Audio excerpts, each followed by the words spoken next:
Welcome to the Social Selling Show. Myself, Will Barron, founder over at salesman.org, and the king, the freaking, I'm going to bash the table right now. I'm going to boom the microphone and make all weird noises for everyone listening on audio. The king of social selling, Daniel Disney. How's it going? It is going very well. Appreciate the table booming introduction. I'm excited for today's episode, Will. For anyone who's watching the video of this, you'll see I am now in day 2 of my brand new office. So quite an exciting time, although a lot of work now to do to build this up. I'm interested. We'll get into the topic, which is how to become more visible on LinkedIn in a second. But for anyone who's watching this who is creating content, might be interested, what are your plans? Are you just going to replicate the studio that you built at home here, or do you have bigger, smaller, different plans moving forward?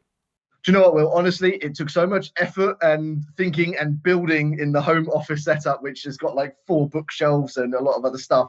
I'm not going to replicate that, but I'm going to use this as an opportunity to create like real branded video space. So I'm looking at, some wall art and just make it suitable, really good audio and video equipment, kind of take the video game to the next level. So yeah, quite a lot of homework to do in preparation, but it's exciting. It's an exciting step. And actually tying this in and looping straight into today's topic, when we talk about being more visible on LinkedIn, yesterday I posted a picture of me holding the keys, standing in the doorway to the new office.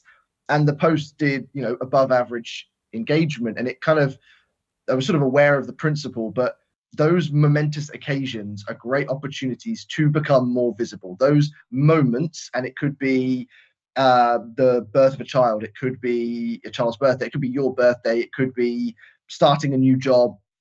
Those big occasions make great sort of extra visibility posts on LinkedIn. So I guess kicking this episode off and using this as an example, look for those moments where you think, actually, this is something a bit different. And they may happen once, twice, 3 times a year, but those are great opportunities to get that extra visibility. Do you think that is because it is a moment and people are sharing in that moment with you? Or is it because you're actually being real and you're not just, not you personally, but people are just so used to the mundane business content and resharing blog posts from your company blog, and then they see something that is out of that world and something that is someone pregnant, baby, marriage, whatever it is, new amazing office space, that it's so real that grabs attention in the platform? Is it because it's just people are buying into you? I guess it's the same question. Are people buying into you, or is it just because it is different?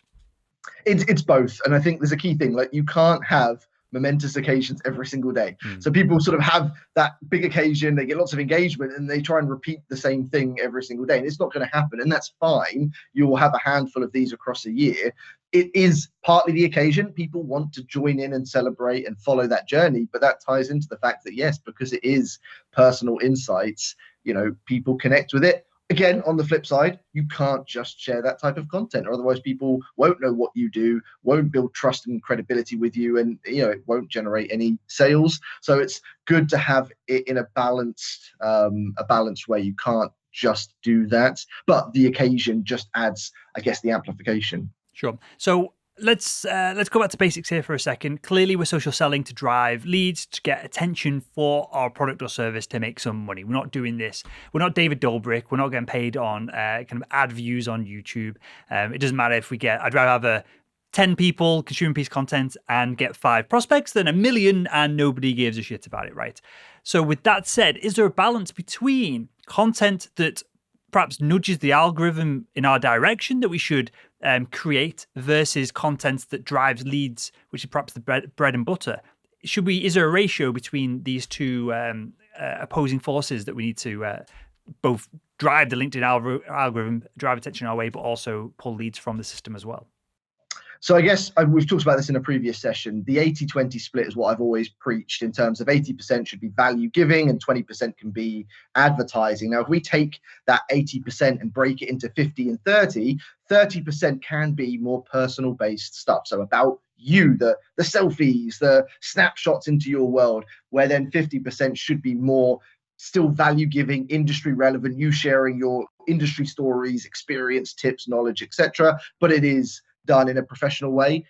But it is good to have that sort of 20-30% where it is, you and your stuff. And it could be you at work, it could be you outside of work. It's letting people get to know you. That digital relationship is super valuable, and it can accelerate the sales process significantly, because those first conversations you have with them, in their head, it's not the first conversation. They feel like they know you already. And it's a very powerful thing for sales, but it's getting that balance right. Build the personal side up, make sure you're earning the credibility, and then you still have that 20% to do, promote and advertise what you sell, so that you are able to, drive those conversions. Sure. Okay, so I want to get into consistency. I think that's an easy one to get into. And I've found, and you'll be proud of me, Daniel, I've started using a software product called Meet Edgar, and it allows you to just schedule content, which has then forced me, because I see this empty calendar in the software, to go, right, I need to actually create some content for LinkedIn and everywhere else as well. The same content goes out on our business Facebook profile, on Instagram, a few other places as well. But having that empty calendar in front of me has forced me to create some content, and just posting whatever it is, it's not even the best stuff we've ever produced, every day has led to almost every day the posts are doing between 1 and 10,000 views a post. And it's not that I've reinvented the wheel. It's not that I've come up with some amazing concept. I've not done anything. In fact, the content isn't even that good compared to what we do when we spend more time on it. But just that constant, like, tap every day, these 1,000, 2,000, 1,000, 3,000 view posts have made a massive difference to the amount of leads that we're generating from LinkedIn. Now, I know you told me to do this like 27 years ago, and it's the fundamentals. We've talked about it on the show, but how important is not even being the best, just being consistent if we want to become more visible on LinkedIn? It's just crucial, Will. Let's be completely honest. You could go to a networking event every single week for a year. If you stand in the corner and don't say anything, you're not going to generate any conversations, any opportunities. But if you go in and you talk to people, guess what? Even if what you're talking about is, low value, low quality, they'll remember you. They will get to know you. And at some point, they will understand what it is you do. And that's how you convert. Consistency is super important. And that's a good point to make. You don't have to go out there sharing viral content every day to generate leads. You can go in and you could average 10 to 30 likes on a post and maybe a few hundred impressions. You can do that consistently and generate opportunities. So don't be disheartened by fear of, I'm not getting 1,000, 10,000 views, or, my posts aren't going viral. It doesn't mean you won't create opportunities. A lot of the sort of real salespeople out there on the front line, their averages are lower, but their consistency creates conversion. For sure. I love this analogy, because if you think about it, all the amazing conversations that you've ever had in your life with the people that you care the most about, that you've got the most rapport with, well, they probably came 6 months, 5 years, 20 years into the relationship. If you think back to the first conversations you had with them, you probably can't even remember them because they were that boring. So that's a perfect analogy. Is there anything else we need to do other than let people into our real world, celebrate our wins? Something I don't do enough of, and I've been told off on the Salesman podcast a bunch of times by a bunch of people for not celebrating my wins. Celebrate the wins, be real, be consistent. What else do we need to do to become more visible? And this is a tricky one, but be aware of the algorithm and look at what is working at any given point. So right now, I'm sure you've seen this as well. If you say polls, I'm sick of seeing polls. The front page, I did a poll the other day. It was just absolute trash, just out of interest.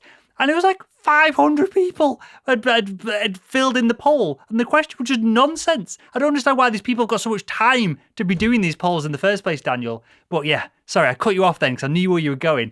But literally the whole first page, first 5, 6 are just these crappy polls on LinkedIn. It's rubbish. Sure, obviously this is an overcorrection and LinkedIn will pull them back. But sorry, mate, I'll let you finish. No, that was a good outburst. And there are a lot of people, Will, that feel just like you. What I will say, no matter what the algorithm pushes, people will do it and other people will dislike the fact that there's so much of it on there. I guess you're presented with a choice. You can, sit and complain about it, or use it to your advantage, as you kind of did, because the algorithm is pushing it, and it is an opportunity, even if it lasts for a week, 4 weeks, 8 weeks, for you to gain extra visibility, generate extra followers, audience growth, and even potential customers. So riding that algorithm wave, whilst it may annoy a percentage of people, clearly, I mean, some of the people, I did a poll the other day on the daily sales, and I think it was 7,000 votes. That's a lot of people that are putting time into voting on. Obviously, you're right. There are some really bad polls. Like, what did you have for breakfast today is offering no benefit to anyone. But there are some polls that offer insights where you think, well, actually, I read polls and I think, I want to know what everyone's voting for. I'm curious to know And what the answer explain is. that phenomenon within the system that you've got to vote to see the results, right? So it's inherently viral in that nature.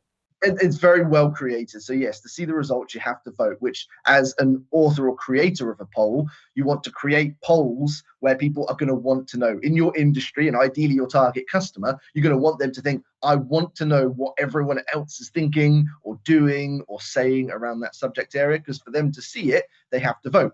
More people that vote, the more people that are then going to want to see, and kind of gets that spiral effect. So it was very cleverly designed by LinkedIn. You're absolutely right, Will. The algorithm will probably push it for a little bit longer, and then it will balance out and get the same engagement rate that any other post will. But we've had spikes like that consistently through LinkedIn history. And as a LinkedIn creator, if you're looking for visibility, look at what the algorithm's pushing. If you see text posts suddenly get huge numbers again, jump on that. If you see LinkedIn articles starting to get big numbers, start doing that. If there's a new feature that comes out, whether it's video live, whatever it may be, look at what people in your network are doing, what's getting the most traction, because if the algorithm is pushing it, it's your opportunity to jump on that wave and get that extra visibility. How do we, without having a page like yours, which I think is like 750,000 people on it right now, which is insane, and congratulations. How do we see this for us mere like plebs at the bottom of the LinkedIn food chain, right, with a couple of thousand followers or a couple of hundred followers? Is it very literally you just look at the LinkedIn feed and see the trends that are at the top of it, what LinkedIn are proactively pushing to you? Is it as simple as that? It is. I don't get, my insights don't come from the daily sales. A lot of it will come from to just connect with people in your industry, connect with influencers in your industry and people that are active, and just scrolling through your feed 5 minutes, 10 minutes a day on a daily basis. You start to pick up the trends. You start to see which posts are getting the most traction, whether it's topics, whether it's structure. I mean, vulnerability is quite a popular topic at the moment that's generating a lot of engagement. So people opening up a little bit more. So there's things like that where, again, there's nothing black and white. LinkedIn don't tell you what they're going to push, but you can just see through the results. And it's kind of the best way to learn. So just read through the feed and make sure your network has people that, are ultimately going to show you those results. Are you familiar, Daniel, with the term news hacking? No. So you will know this concept because I'm sure you're doing it, and I think it's describing in a grander and wider sense what we're talking about on LinkedIn. So news hacking is this process, and loads of companies have been built on the back of this. For example, I feel like over the past few months, perhaps since the pandemic, mental health in sales and business has been a huge topic. So a more traditional newspaper or magazine would run a bunch of stories on that and ride the wave of mental health in whatever it is. I feel like we need to do the same. We need to news hack on LinkedIn, see what the topics are, see what the features are, see what LinkedIn's pushing feature-wise, and then just I don't know how to describe this without being like slightly derogatory of just hammer it into the ground and just do whatever the topic is over and over and over until we didn't have that juice anymore. So I said like the Huffington Post is built on news hacking. All these like tech startup and news organizations from the BuzzFeed was news hacking. So I'm guessing we need to do something similar on LinkedIn, right? I'm with you, Will. And I think whilst we talk about riding the wave and capitalizing on the opportunity, you've also got to be very wary of overdoing it. So yes, LinkedIn polls are great right now. Would I say go and do a poll every single day? Absolutely not, because you can easily alienate your audience and push them away. So you've still got to find that right balance. You just want to make sure you do capitalize on it. So at the moment, I'm sharing maybe one, maximum two polls a week. I wouldn't want to push further than that, but I wouldn't want to ignore it either because I would miss out on an opportunity. How far do you lean into, and I guess the real question or the smart question is, what is the value of having eyeballs, right? How far do you lean into, for example, a poll? So let me formulate this more intelligently. Do we want to create, is the value in creating a poll that you know will go viral, or you hope that will go viral, that will get 10,000 random people to view your profile? Is the value in that the LinkedIn algorithm goes, hey, it's getting tons of attention, we'll start sharing more of the content more generally? Or is it always worth creating content for a specific audience and LinkedIn goes, hey, this is the audience that this person's after. So even if I get less views, it'll be more targeted, if that makes sense.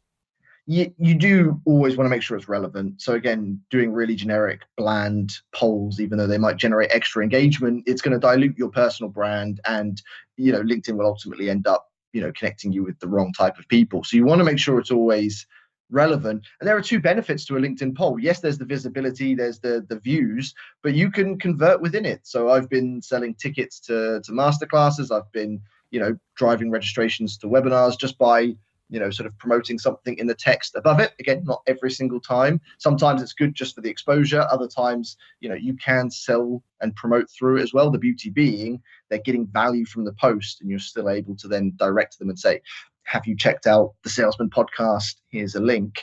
You get lots of click-throughs, and then the engagement pushes it even further. So I would definitely recommend making sure it's always targeted to your ideal audience, or otherwise it's really hard to justify it. Sure. I totally agree. Unless you're building a media company, which essentially you and I are building an attention driving machine for sponsorships, for other stuff. And there's value in that for individuals. Maybe that gets you your next job. Maybe it gives you a side hustle. But if we focus on just generating revenue for the organization that we're selling on behalf, makes total sense. Is there anything else, Daniel, that we need to include in our mission to become more visible on LinkedIn? No, I guess the last closing thought really on the visibility piece is we've talked about lots of different things you can do to be visible, and visibility is good, but you want to make sure you convert as much of that visibility. So be smart in how you share your content, whether it's a poll, whether it's a photo, whether it's a big occasion. Think about the subtle things you can include. So when I did this post yesterday, taking a selfie in the office, talking about, it was an exciting day for me to have, my first office. Within that post, I talked about what I'm going to do here, which includes LinkedIn training and keynote speaking. And so I'm subtly talking and essentially promoting what I do, but it's wrapped in a post that's, marked as a big occasion and done in a way that's going to be valuable to the audience. Do the same with polls, do the same with any form of content. I've seen a lot of influencers follow this sort of route. Use these opportunities for visibility, but if you want to convert that visibility, you need to make sure they know and understand and see on a consistent basis what it is you do. That's how you convert at the back end. Visibility is hollow if you're not going to get something on the outside of it. So is it fair to say that there has to be a point to the post? Yeah, and your audience are going to want that as well. Again, just following your journey and getting to know you and like you and being excited by random stuff is great. And that's fine. Again, like you say, Will, if you're building a media company or if you just want the ego stroke, but chances are most salespeople listening will hopefully want some leads and customers off the back end of it. So there has to be consistency in what you do, your industry, your product, your service, your mission. All those things need to be wrapped in that consistent piece. So yes, push for the visibility, share the personal stuff, but make sure you try and find ways to sew it in. I mean, Will, here's another example. I took a selfie of me in my garden, cooking a barbecue, nice insight, outside of work post. But the text said, after a busy week of LinkedIn training, nice to cook my family some barbecue. So it's there wrapped in, not noticeable, not in your face, but it's there. So always look at those little ways because it makes a huge difference. I've got one final question for you, Daniel, and this is probably a topic for a whole podcast. So we don't need to go too in depth into this, right? But as you say this, a lot of salespeople will be spending a lot of time on LinkedIn. But what happens if we have an audience, if we have influence, if we've got other social media accounts outside of the LinkedIn bubble? Is the value, and I can give you an example of YouTube here in a second, but is the value in driving traffic from outside of the LinkedIn platform to the content on LinkedIn? Does LinkedIn reward you for doing that? And I'll just give a wider context of, if you take someone who's not viewing YouTube, who's not on YouTube.com, and you take them onto YouTube and they start watching your video, then another video, and another video, YouTube massively, the algorithm promotes your content on the back of that because you're taking someone who's not doing anything to do with YouTube and then throwing a load of adverts in front of them over time, right? So YouTube goes out of their way to reward content creators who are embedding videos on their own website or whatever it is, or linking via websites to specific YouTube videos. Does LinkedIn have any system in place that rewards us for taking traffic, attention, whatever it is, from even in the real world, having, I know people don't really have business cards, but having LinkedIn on your business card or stuff like this, does LinkedIn reward us for pushing traffic to the platform? So they don't at the moment, Will. And I think we should maybe make the next episode about this because there are a few little insights I can share that have happened quite recently within LinkedIn, changes that will probably work towards that type of process. So no, right now there is no massive reward system built into the algorithm or into the analytics to push it, but they're heading that way. And it is something we should definitely explore in a bit more depth because the creator community is something that's kind of probably the next big wave on LinkedIn. Cool. I'm physically writing this down because we'll record it at some point in the future. We'll tease it with that. So, with that, anything else to wrap up on, Daniel, or is that the end of this one? No, go out there, share great content, open up your personal stories, try and gain that extra visibility. Just always make sure it's relevant. Amazing stuff. That was Daniel Disney, the king of social selling. My name is Will Barron, founder over at salesman.org. That was the Social Selling Show, and we'll speak with you again next week. See you next time.